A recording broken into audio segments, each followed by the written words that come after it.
वही खबर के साथ मैं निधि गौड़ स्वागत करती हूँ आपका एचबीएन न्यूज चैनल में।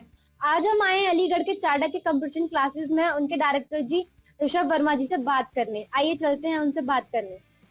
सर, आपका नाम? ऋषभ वर्मा। आपकी संस्था का नाम? Chanakya competition classes.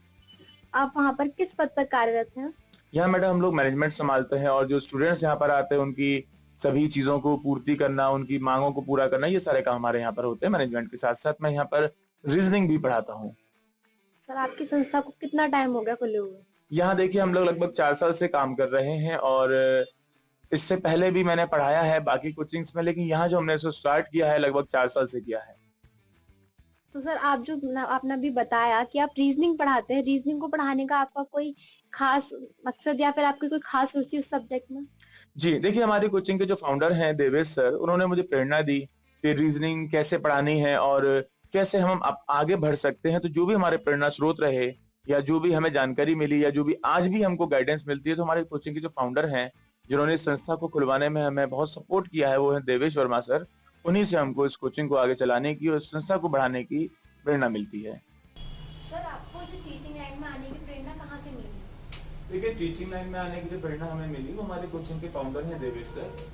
उन्होंने हमको एक बार पढ़ाने का मौका दिया और एक्चुअली पढ़ाने का भी नहीं, उन्होंने हमें मतलब एक चेक करना चाहा कि हम लोग क्या कर सकते हैं। तो जब हम लोग क्लास में पहुंचे काम करने के लिए, देवेश सर ने कहते हैं ना कि जो जौहरी हीरा तराशता है, ऐसे उन्होंने तराशा। तो उन्हें लगा कि शायद हम कुछ पढ़ा सकते हैं। तो आज हम जो भी हैं सब देवेश सर की वजह से हैं। उन्हीं ने हमको बताया, बनाया, सिखाया, वो सब because of Devesh sir. Sir, आपकी कोचिंग है चार्टर्ड कंपटीशन क्लासेस, इसको ज्वाइन करने के लिए बच्चों की न्यूनतम योग्यता क्या होनी चाहिए? देखिए, कंपटीशन के एग्जाम में अगर कोई बच्चा एग्जाम देना चाहता है, सरकारी नौकरी पाना चाहता है, तो 10th क्लास से लेकर 10th क्लास होनी चाहिए या कम से कम 10th क्लास तो 100% जरूरी है। उसके बाद 12th वाले स्टूडेंट्स भी आ सकते हैं या जिन लोगों ने ग्रेजुएशन पूरा कर रखा है वे लोग भी आ सकते हैं। तो 10th, 12th और ग्रेजुएशन तीनों टाइप के बच्चे हमारे यहाँ पे पढ़ने आ सकते हैं। आपकी और आपकी कोचिंग की अब तक की सबसे बड़ी उपलब्धि क्या है? देखिए, हमारी सबसे बड़ी उपलब्धि जितने भी बच्चे आज तक हमारे यहाँ सेलेक्ट हुए हैं, जिन्होंने सरकारी नौकरी पाई है, जिस भी ग्रामीण परिवेश से जो लोग बच्चे आते हैं और जिन परिस्थितियों से वो लोग आते हैं, तो उनकी एक मेन समस्या होती है आर्थिक तंगी।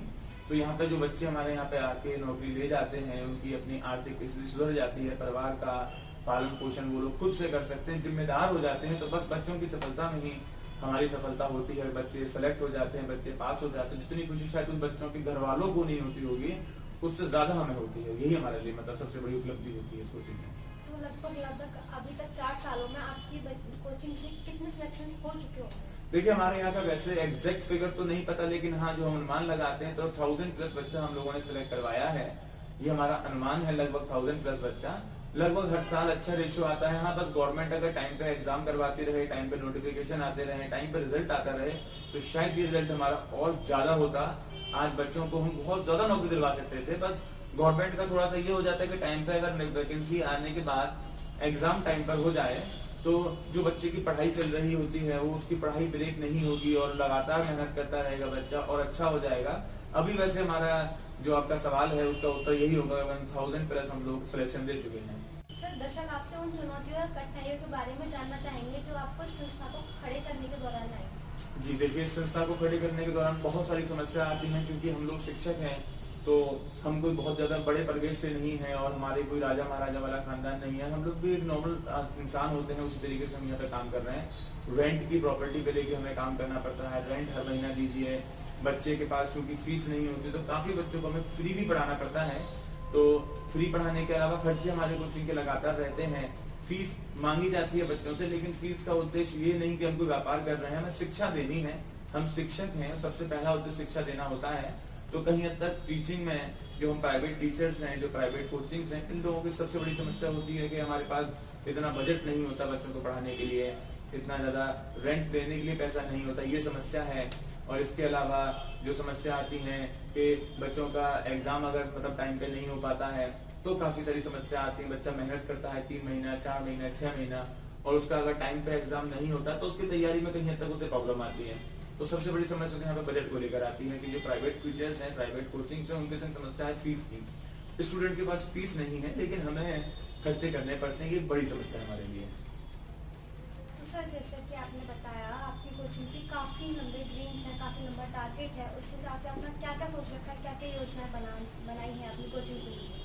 देखिए, हम ये चाहते हैं कि जो बच्चा हमारे यहाँ पे आ रहा है, तो यहाँ पे आने में जैसे बच्चा हमारे यहाँ बहुत सारा बच्चा बाहर से आता है, वे बच्चे जो अलीगढ़ के नहीं हैं, अब अलीगढ़ में आके उनको रहने की समस्या है, खाने की समस्या है, इसके अलावा पढ़ाई में कहाँ, मतलब कोचिंग तो हमारी 3 घंटे की 4 घंटे की होती है, अब 3-4 घंटे के बाद में कहाँ पर पढ़ें, अब उनके पास घर पे अगर पढ़ने का माहौल नहीं है, तो इन सब समस्याओं के लिए हम जो प्रयास कर रहे हैं, एक तो हम लोग प्रयास कर रहे हैं लाइब्रेरी का। आने वाले भविष्य में चाणक्य की अपनी लाइब्रेरी होगी, जहाँ पे बच्चा हमारे यहाँ पढ़ने के बाद अपनी लाइब्रेरी में बैठ के पढ़ाई कर सकेगा। इसके अलावा जो स्टूडेंट्स बाहर से आ रहे हैं, तो उनको रहने के लिए अच्छी सुविधाएं दी जाएं, हॉस्टल दिए जाएं, और हॉस्टल के अलावा जो बच्चा बाहर से आता है, रहता है, वो खाना पीना अपना घर का नहीं खा पाता है, तो उसे अच्छा खाना मिलना चाहिए, जिससे कि उसका स्वास्थ्य खराब ना हो और अच्छी पढ़ाई बनी रहे, अच्छी सेहत बनी रहे। तो चाणक्य की जो आगे की प्लानिंग है, वो एक लाइब्रेरी की है, एक हॉस्टल की है और एक फूड की है, जो हम बच्चों के यहाँ से प्रोवाइड करना चाहते हैं। शिक्षा पहले बेहतर थी, आज बेहतर है, और भविष्य में भी हम उसे बहुत बेहतर बनाने के प्रयास में लगे हुए हैं।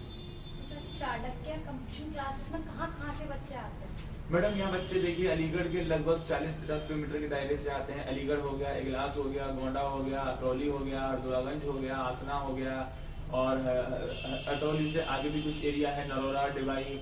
इधर देखेंगे तो हमारा ये आपका इधर कासिमपुर उस साइड है, कासिमपुर के अलावा कासगंज है, काफी क्षेत्र से बच्चा अलीगढ़ के बाहर पेशवा वगैरह तक से भी बच्चा आता है अलीगढ़ में चाणक्य में पढ़ने के लिए।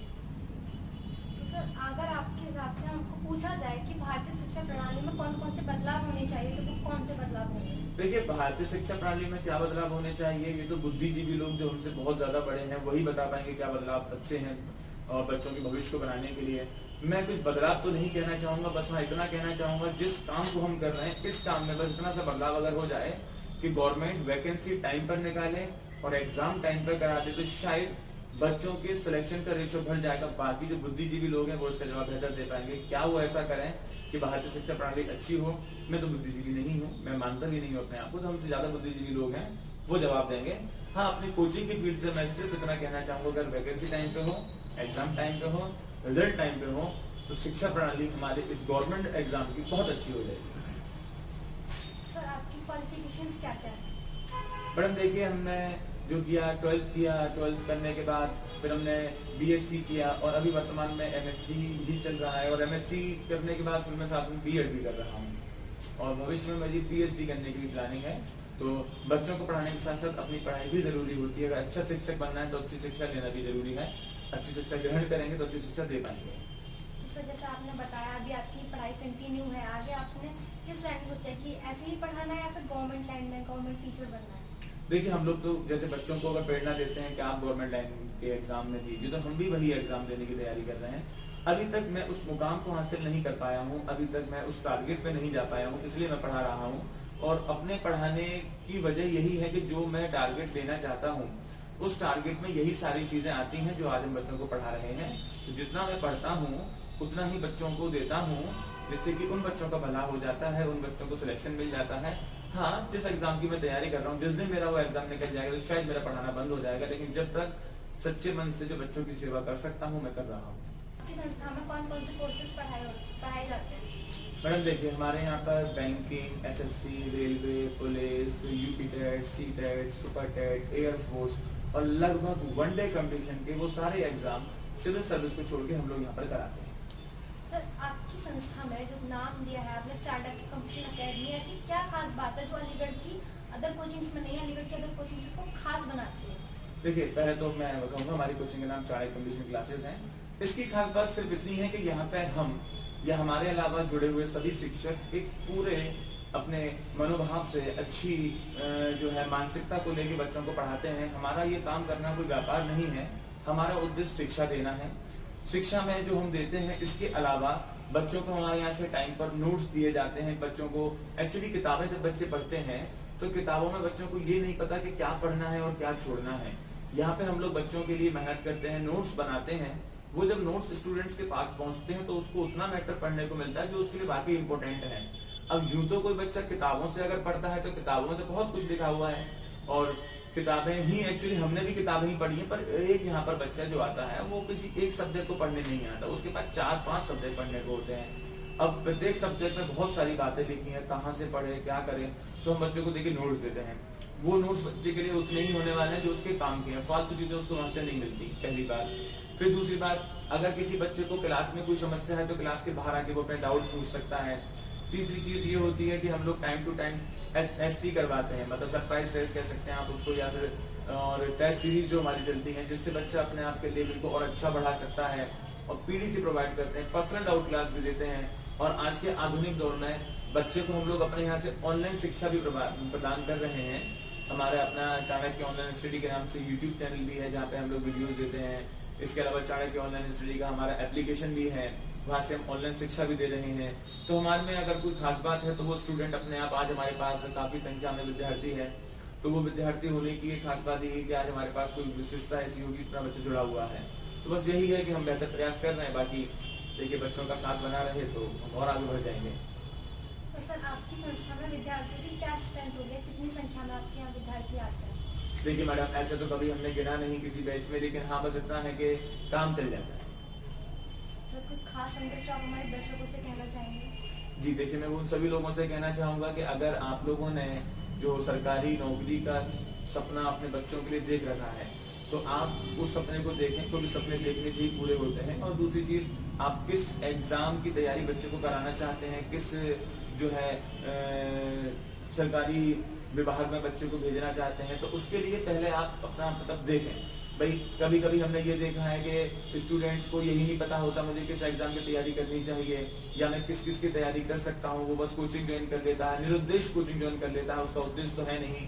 और फिर 2-3 महीने 4 महीने पढ़ने के बाद उसे पता लगता है कि मैं किसकी तैयारी करूँ। तो ऐसा नहीं करना चाहिए।